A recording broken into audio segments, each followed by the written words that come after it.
This is the Louie T Network.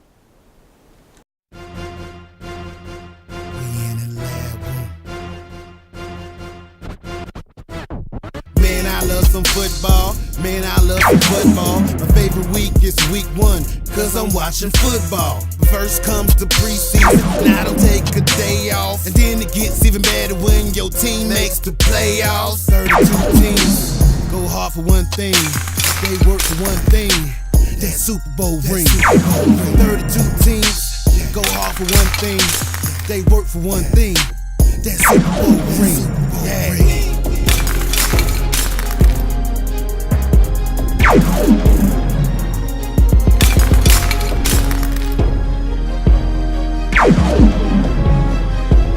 We in the lab room.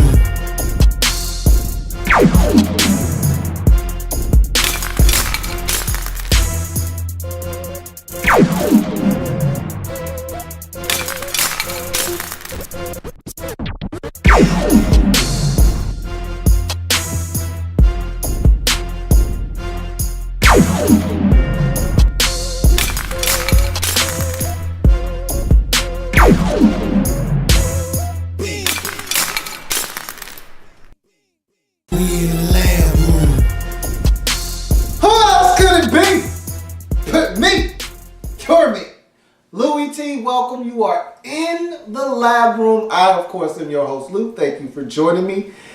Championship weekend in the National Football League. Whoa!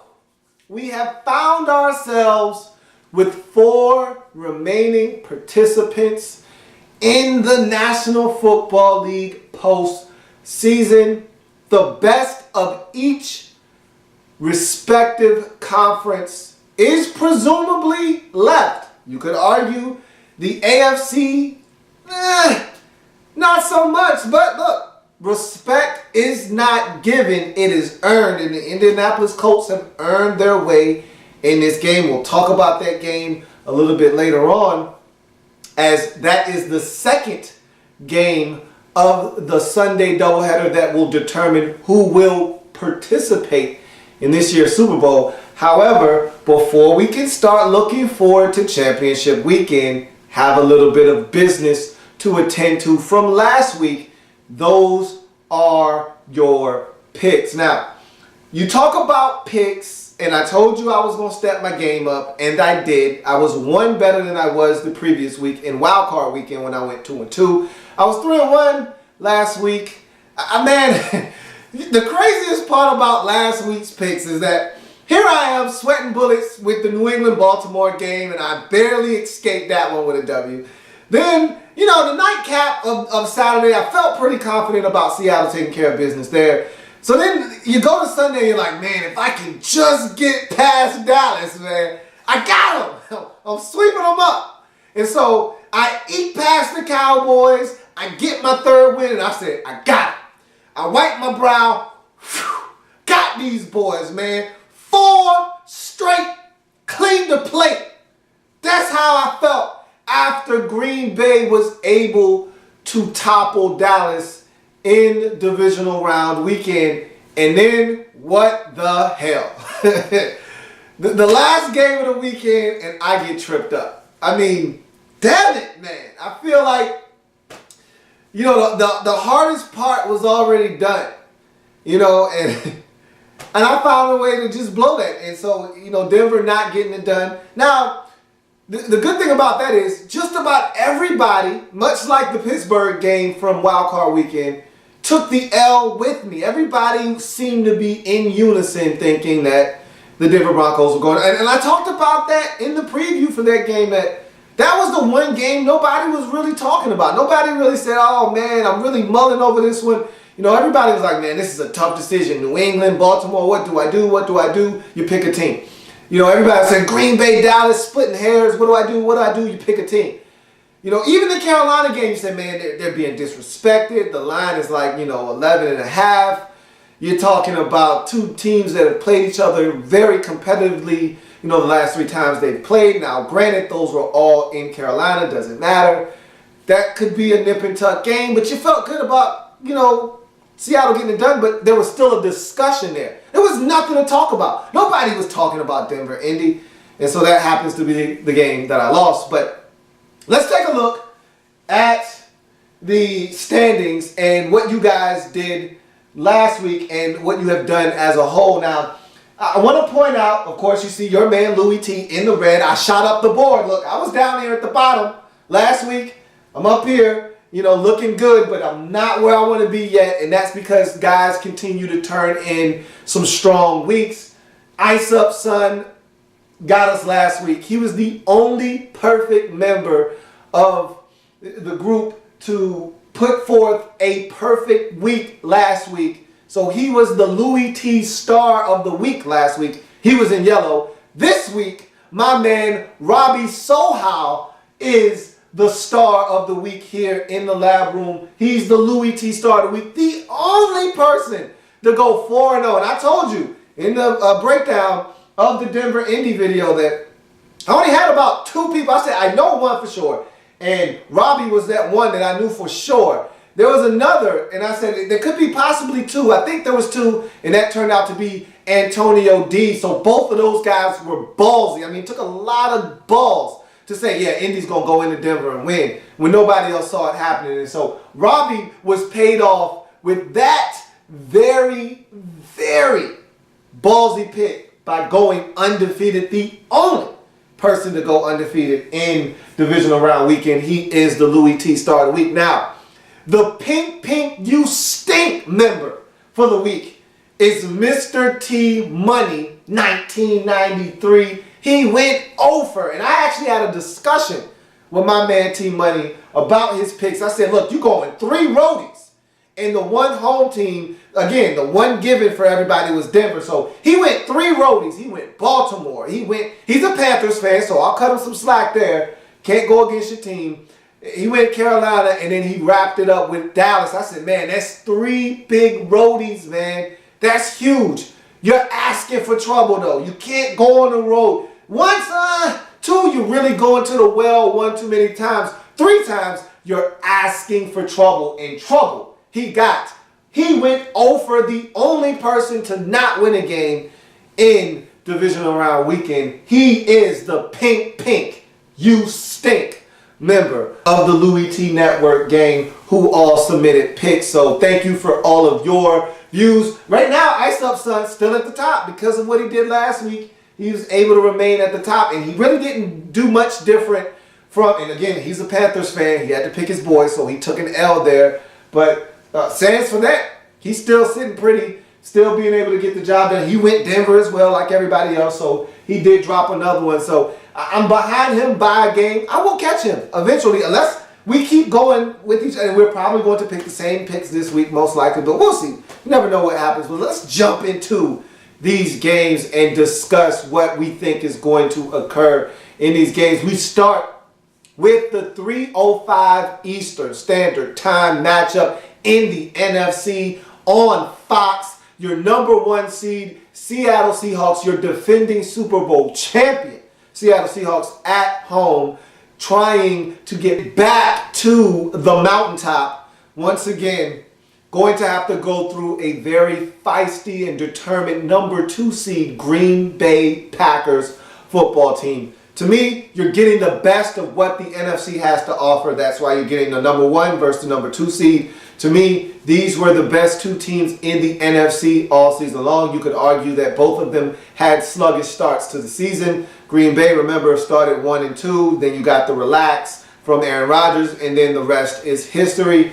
With Seattle, it wasn't as easy for them. Their division a little bit tougher than Green Bay's. They struggled a little bit, had somewhat of a midseason malaise. Then they kicked it into high gear once they got Bobby Wagner back in the middle of their defense. They started to play that ironclad, lights-out defense that they're known for. Started shutting teams down. Doesn't hurt when you play a slew of bad quarterbacks to give you an opportunity to get right on the defensive side of football, but you still got to go out and execute. You still got to go out and make plays, and that's what this Seattle Seahawks defense has done, and it's seen them get back to the point where they were last year in the NFC Championship with a chance to play to go to the Super Bowl. So let's talk about this game. This is A matchup where I look at the two teams, of course, they met in the very first game of the 2014 NFL season. Seattle was able to be victorious in a runaway in that game. And you felt like the Packers just succumbed to the elements in that game. They succumbed to, the noise, just the whole aura that is CenturyLink Field, and then the defense started to take over. The running game for the Seattle Seahawks was dominant in that game, and they just ran away with that game.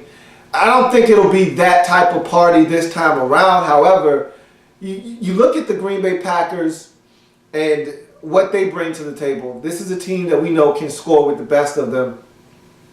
The problem I have with them offensively right now is Aaron Rodgers is not right now. Give credit where credit is due. The offensive line stepped up against Dallas last week, gave Aaron Rodgers plenty of time to do what it is he needed to do to help his team win. I mean, there were times where he might have had 4 or 5 seconds back there to throw the football. They did an awesome job protecting against a Dallas team that gets limited pressure at best. This isn't the same animal. You're dealing with a different type of beast here in Seattle, and their defense and their ability to put pressure on the quarterback. He will not have the amount of time that he had last week. And the thing is, I don't know how much healthier he's going to be in this game. I mean, we saw the fact that he could not run. He was not a threat rushing the football. He was not a dual threat. He was not a guy that was willing to leave the pocket as a runner. If he stepped up in the pocket, if he moved at all, it was looking to try to pass the football. He was back there sitting as a wounded duck. And again, against Dallas, that's okay. They don't get pressure on the quarterback. Against Seattle, I don't think you can do what he did a week ago. So that worries me because, again, I don't know how much healthier he's going to be. Again, Aaron Rodgers said himself, this is an injury that usually takes about a month to heal. Well, he hasn't had a month of rest from that injury. In fact, he's been playing on it quite often. He played on it against Detroit, injured it. He played on it against Dallas. He's going to have to play on it again. So don't know if he's going to be much healthier than he looked in the game against Dallas. So that worries me because, again, a 70% Aaron Rodgers is still going to be effective, but you can't expect him to do what he did a week ago against Dallas, against this defense that's much more aggressive, much more physical, going to disrupt the timing of the routes, going to be able to put way more pressure on the quarterback, not going to allow him to sit back there and go through progressions and reads 3 and 4 times. He's going to have to make quicker decisions. They're going to have to get the football out of his hands, and they're going to have to run the football a lot more. And look, they ran it efficiently against Dallas. Eddie Lacy had the asthma flare up because I asked myself, I said, why is he not getting the football more? Remember, that opening drive with Eddie Lacy, dominant. 46 yards rushing on only 7 carries. You're talking about damn near 7 yards a pop. He should have seen the ball more. Instead, he only saw it another 10 or 11 times the entire game. Still eclipsed 100 yards, but didn't see the football enough in my estimation. But you later learned that he had that asthma flaring up, and so they had to take him out of the game. They're going to need him in this game to kind of keep this attack balance, keep the Seahawks on their toes, and not allow the Seahawks to tee off in 3rd and long situations. They're going to have to stay in 3rd and manageables. They have to make sure they stay ahead of down and distance. They did a poor job of that against Dallas. There were a number of times where they found themselves, even the last play of the game that ended up being a catch for Randall Cobb because of a false start penalty on Andrew Quarles. It was 3rd and 11. You can't have that against Seattle. You won't win against Seattle if you find yourself. There were 3rd and 16s, there were 3rd and 11s, there were a plethora of 3rd and 7s and 9s. They have to stay out of those types of downs and distances. If they don't, they will not have a chance offensively in this game. They've got to limit the penalties. I talked about Quarles having penalties. He had at least 2 or 3 false starts against Dallas. You have to eliminate those. All of the pre-snap penalties and mistakes, look, it's going to be hard enough to execute as it is in Seattle just because of the sheer noise and the factor that is CenturyLink Field and everything that goes along with it, the misty rain that you're probably going to get. They're going to press the rain button in Seattle, so you know you're probably going to get that too. You have to be able to weather all of those different variables, and you can't have the sloppy mistakes like pre-snap penalties. You got to eliminate the illegal shifts, the too many men in the huddle, the false start penalties. Those can't happen. You can't have communication issues where you got to burn timeouts. You have to come out and be crisp. It's easy to say that. Easier said than done because, again, we've seen teams go in there, think they have a game plan, get there, and the whole thing blows up after the first quarter and this team's jumped all over you. Don't expect that to be the case here. In fact, I expect this game to be a lot like the New Orleans game last year. Remember, New Orleans got steamrolled in Seattle last year on Monday Night Football. They end up playing them in the postseason, and it was a very close and competitive game all the way through. The New Orleans Saints were in that ball game. They just couldn't do enough to win. I expect the Packers to be on par with what the Saints did last year. They're going to step their intensity up. They've got to play better. Let's talk about Seattle here for a second because I think they've got a distinct advantage on the offensive side of the football. Russell Wilson is playing some outstanding football right now. He carved up the Carolina Panthers on third downs last game. He was tremendous in the passing game. Really, he was so good in the passing game last week that you didn't see a lot of the running game last week. And I think that is going to change dramatically in this game because the Packers struggled last week to stop the run against the Cowboys in that dominant front. And I tell you what, you look at what the Cowboys were able to do with DeMarco Murray and their rushing attack, and I shudder to think of what the Seattle Seahawks can do with their rushing attack. And I feel like they ran them football effectively in that first matchup. I don't think much has changed with this Packers defense. They still struggle to stop the run. I expect them to put an extra emphasis on stopping the run. But again, you can't sell out because Russell Wilson will hurt you in the passing game. And he also will use his legs if you give him an opportunity with read option or he just has a lane and has to tuck it and run. He will do that. So be interesting to see if the Packers employ a spy on him and try to keep him honest in the pocket and not allow him to get outside and do damage that way. But either way, for the Packers, you got to stop the run first. And I think the Seahawks can and will be able to run the football. And I think they will run it more than they did a week ago because they really didn't have to run it last week because the passing game was so effective. I think this week you'll see more emphasis on the run game. They will run the football and they will try to have a lot of success with that. And off that success, you'll see Russell Wilson try to drive the football down the field to Luke Wilson and some of the tight ends and maybe even drive it down the field to a guy like Jermaine Kearse or one of their other receivers. They had a lot of success doing that last week and they're hoping to have more success this week doing the same thing. So you'll see the Seahawks have some opportunities to take some shots to see if they can hit them like they did against Carolina for some big yardage. But defensively, the key is to keep Aaron Rodgers in the pocket, make him uncomfortable. Don't allow the offense, first of all, get pressure. I mean, because he's not going anywhere. We've seen it. He can't run. He doesn't want to run. It's really not in his best interest to run because we saw what happened against Detroit. When he ran, he injured himself. So he doesn't want to run. He's not going to run. So all you got to do, contain him and get to him. Get to him, make him uncomfortable. We saw that when he was uncomfortable against Dallas, there wasn't a lot of success, but there wasn't many times he was uncomfortable in that game. When it's all said and done to me, Seattle, defensively, they're going to be able to do enough. They're going to be able to get to Aaron Rodgers. They're going to make him uncomfortable in this game. Will they be able to run the football? Maybe. Maybe they'll be able to have a little bit of success. I thought the Panthers actually had some success on the ground. Jonathan Stewart was able to pop a couple of runs. Cam was able to, do a couple of things in the running game as well. But you don't have to worry about Aaron Rodgers doing that. I think that the success the Panthers had rushing the football, a lot of it came from the fact that you had to key in on Cam Newton as well as a rushing threat. Don't have to worry about that with Aaron Rodgers. But you can run the football on the Seattle Seahawks. You just have to pick your spots and you have to make sure that you're not predictable when you do it. If they are able to load up the box and have 8-man fronts, then you got to make them pay for that. If they are able to predict a run and you don't get out of the call in time enough, can't hear the audibles, and all of a sudden you get into a bad play, it could turn into a loss and put you behind the down and distance. Again, it's an ongoing cycle. I just see Seattle being too good right now for the Green Bay Packers and too healthy. And to me, that's what it all boils down to. If this was a healthy Aaron Rodgers, I'd feel a lot more different about the outcome of this game. In fact, I'd give the Packers a great chance of coming away with this W. But with Aaron Rodgers hobbled and needing time and not really being able to be assured that he'll have that like he was against Dallas, I just can't see the Green Bay Packers doing enough offensively to affect this game and affect the outcome. I'm taking the Seattle Seahawks to get back to the Super Bowl once again with a 27-17 victory over the Green Bay Packers. You go on to the 6:40 Eastern Standard Time AFC Championship game on CBS. Your number one seed in the AFC Conference is the New England Patriots, their second consecutive trip to the AFC Championship game. Or is it their third? They're there so often you tend to forget how often it is that they're in this game. And so I believe this is their fourth consecutive trip. Let's see, 2011, they went to the Super Bowl and lost. 2012, they went to the AFC Championship game, lost to the Ravens. 2013, they were there last year against Denver and lost.